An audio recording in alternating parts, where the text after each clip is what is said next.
I read following Obama's victory, his election a year ago, that you said it was necessary for America to not follow the footsteps of the Roman Empire. It's been 1 year since he's been elected. Do you feel that his leadership has changed America's trajectory in any way? I don't know Mr. Obama personally, so I can't make personal attacks about who he is and his character as a man. I've never sat down and had a conversation with him.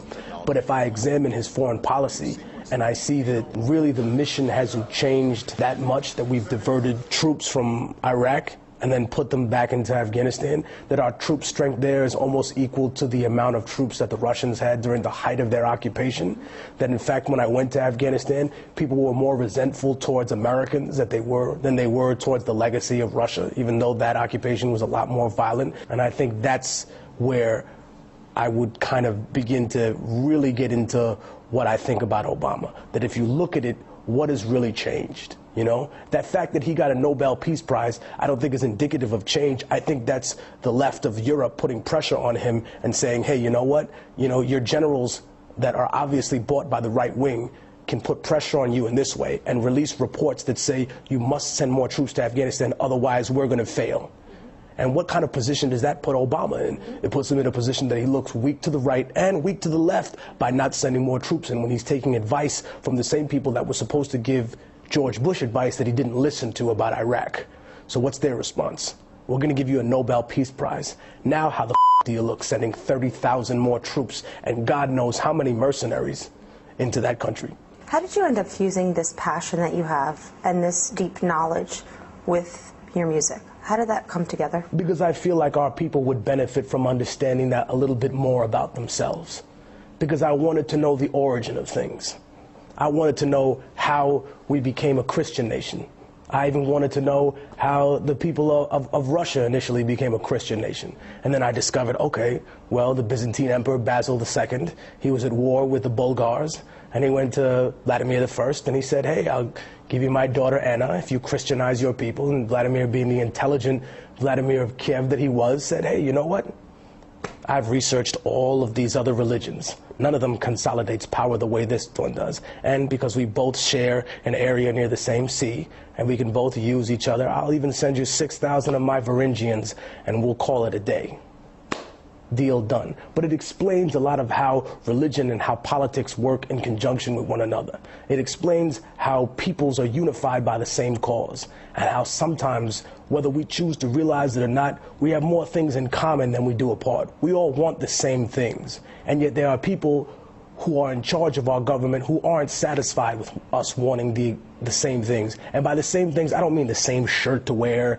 I don't mean the American exaggeration of what socialism or communism is. I don't believe that we should give in to one standard or another. I think it should be measured based upon what a population decides and not have some controlling interest from a foreign country or a foreign corporation, because all corporations are foreign, really. They deal with a small, tiny island nation of people who decide things for others. I grew this passion because of that desire to make a connection between one and the other. And the more it became clearer and clearer how one affected the other, the more I decided to dig deeper and deeper into it. And I love when I'm proved wrong, and I love putting my ideas out there and having them debated, because I feel like it gives me a chance to grow personally as well. You have been offered to sign with labels a few times, a couple of times, and thus far you have not signed with any big labels that many would consider a very lucrative opportunity.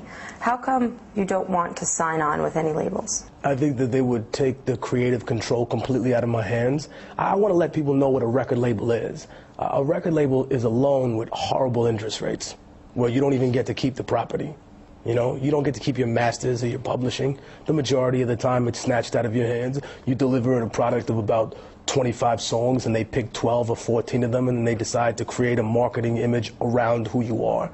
And I think that that's disingenuous. For me personally. For other people, they don't have a problem doing that because they see it as an actor would, or they see it as a stage performer would. I was born a revolutionary, and that's what I'm going to be to the day that I die. I see the reality, and I see the sacrifice that's needed for it, and that's what I remind people about. And that's why I go to the places that I've gone to. That's why I'm in North Africa. That's why I go to Colombia. You know what I mean? That's why I've been to Afghanistan. That's why I go to these places and I set up foundations to try and help these people that are victims of an occupation. Not because I share or pledge allegiance to one ideology over another. It's specifically because I don't want my politics controlled by somebody else. And also, to be quite honest, I'm making a lot more money independently than I would getting 13 cents a record. What's next for your music? I'm working on a new album called The Middle Passage. And I'm also working on a documentary called Urban Warfare, which details the rise of how I actually made it independently, what sacrifices I had to personally make, my travels around the world.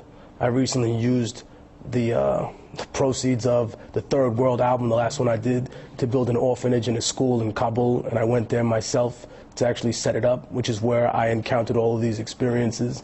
I, as a human being, have certain limitations on what I can do, but I think that I dedicate all that I have to revolutionary music and to the study of overturning an unjust system in the search for something better. Immortal Technique, thank you so much for your time. Thank you for having me here. До свидания.